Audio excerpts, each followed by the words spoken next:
we need to look at the New Zealand-EU relationship in the new global dynamic. The poles of economic and political power are shifting.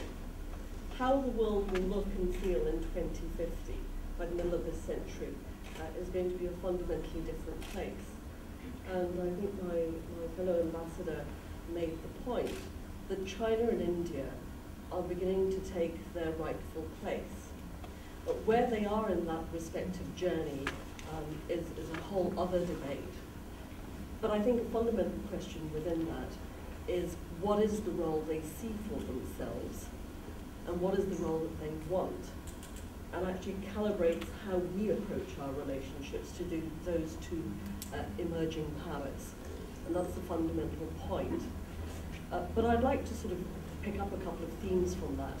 We are all looking to Asia and these new emerging economies. It's not unique to New Zealand's repositioning of its worldview.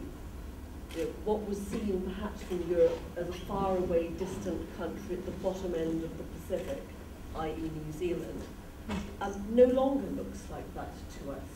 You are right in the neighborhood where the new action is beginning to happen. As you look west up through the South Pacific towards Asia, we are equally looking east at you in a new dynamic.